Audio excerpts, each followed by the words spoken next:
Welcome back to Barbecue with Greg. Let's put that meat on the grill. Let's get started. Welcome back, barbecue friends. Today, we're gonna cook up some pork ribs.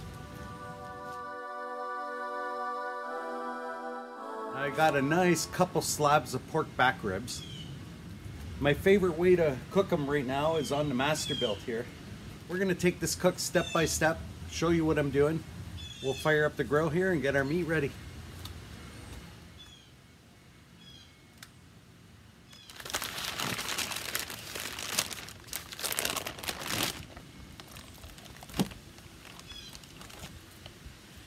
I got these two beautiful slabs of meat from my local butcher. Just look at the amount of meat on there. Very nice. I'm gonna start off by removing the membrane here on the back. There, I'm gonna season it up. I also got this seasoning from Meat Church. It's the Holy Cow. I got this from my local butcher shop, Medell Brothers Quality Meats. He's carrying a lot of these seasonings, which is nice. And of course, I want to try the Holy Cow here on the pork.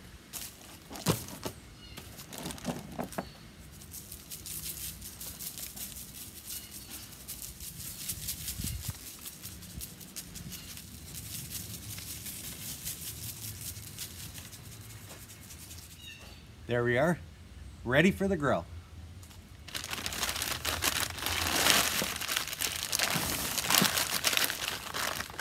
Again, we're going to be using a Masterbuilt Gravity Series.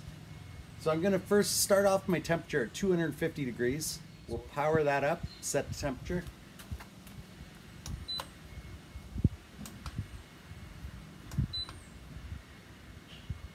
There we go. We'll close our hopper lid and our door where we lit it.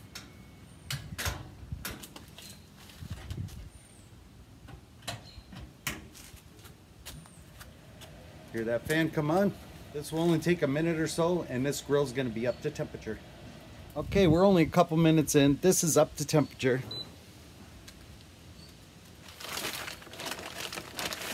I'm gonna start this off.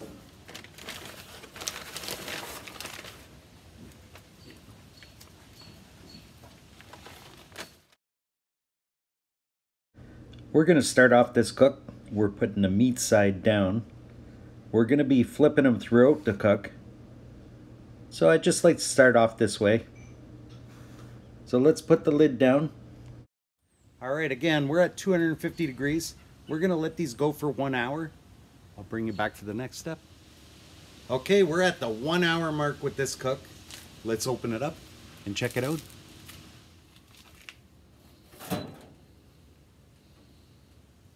Oh, look at these.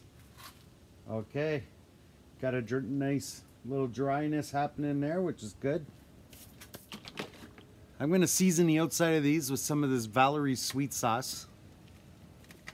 This is a very light barbecue rub. Well, I had good intentions of giving you a nice overhead shot where I'm brushing this sauce on. I know I'm kind of blocking the shot, but you can kind of see the nice color that these are coming. Really are coming nicely. There we are. We have the ribs all sauced up. We turn them over. Now we're going to go meat side up. Let's close the lid. We're going to now go another half hour on these and we'll check back. I'll show you what I do next. We're another half hour into these ribs for a total of an hour and a half. Let's get back in there. We'll sauce them up a little more. Oh wow, look at the nice dark color these are starting to get.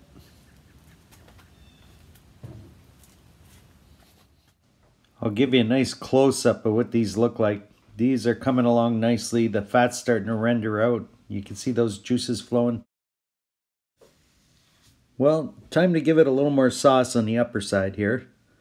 There's something really satisfying about brushing that sauce in, and I really intended on showing you that part, but instead you get to see the back of my head again, mostly.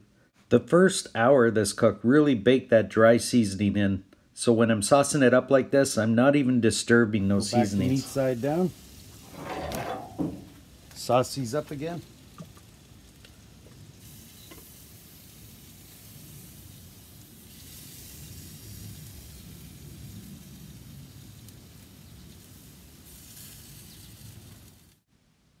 There, I'll give you another closer look at this point. And again, we're meat side down. The nice glaze is starting to form on this. And again, just very happy with how this cook is going. We'll check back on these at the 2-hour mark and we'll see what we got. Okay, we're at the 2-hour mark on this cook. Let's open it up, take a look.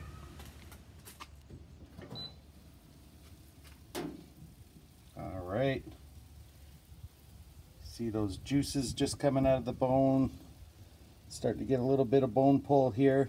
Got some nice color happening.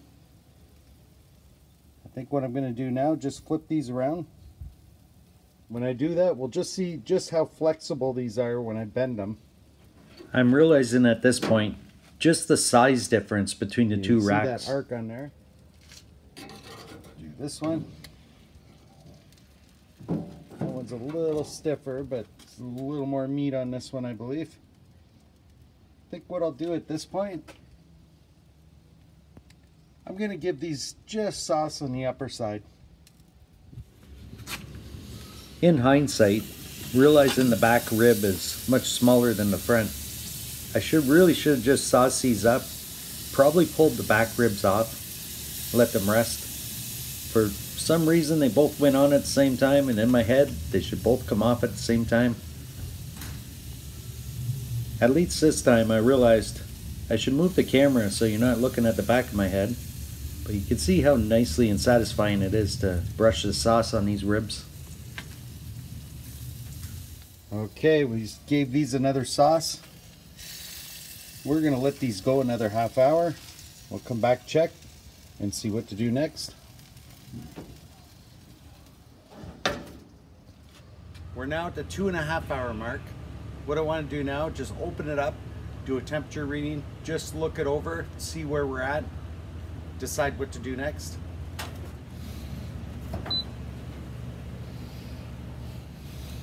Okay, you can see got some really nice color on here. I just want to see how probe tender they are. Maybe do a reading, see where we're at. Ooh, okay, these are feeling a little bit of resistance here, but overall feeling pretty good. Ooh, 195. Let's do this one. Oh, that's a bone. Don't want to. Oh, that's pretty good too. Okay, 182 at that end. There's a lot of meat on these ribs, so it's a little harder to judge.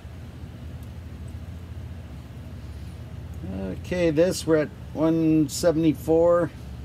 All right, here's what we're gonna do. At this point, I'm realizing the back one's done. I should really pull these off. But the other part of me is saying they both need to stay on here together. I'm gonna bump this temperature up to 300.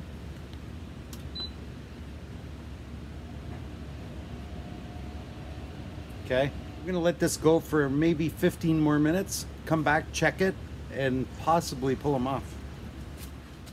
Okay, I ended up going another half hour here at 300 degrees. So we're at a total of 3-hour cooking time. Time to open it up, take these off the grill. The reality is, you go shopping for ribs, you could end up with 2 different size ribs like this, and you need to adapt your cook accordingly. In the end, I'm really happy with the color. The flavor on here is just going to be fantastic. The searing on the outside is just going to bring in all those flavors that we added to this meat. You can see between the color and the nice bone pull here on both, these are ready to come off the grill.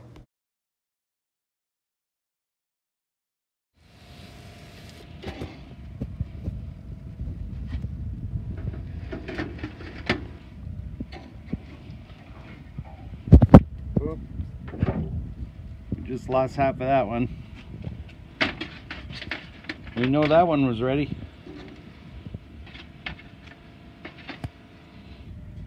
Okay, I'm gonna bring these in the house, bring them in to rest, and we'll come back for the taste test.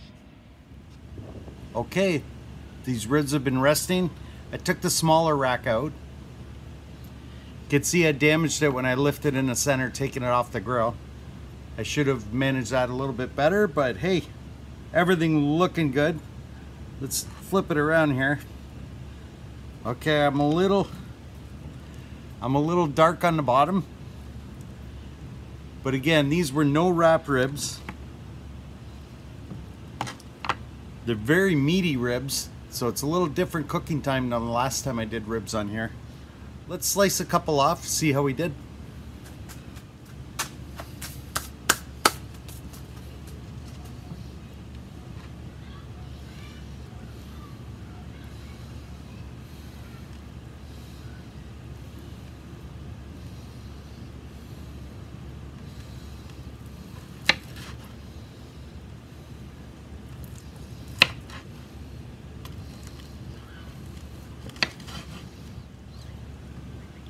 Okay, you can see the way the smoke got into the meat there at the top.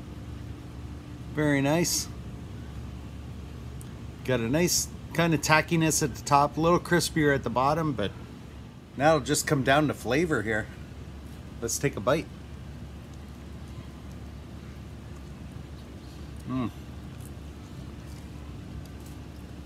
Okay.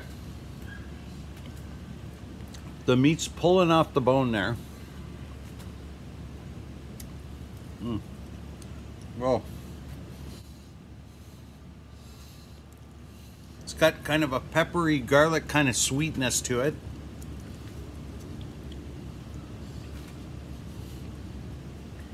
Actually, I really like that dark crust on the bottom.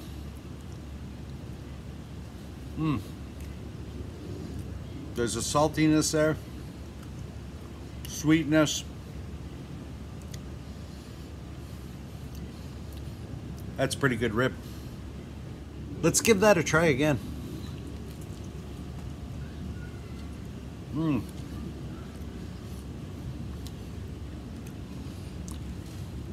Boy, that's delicious.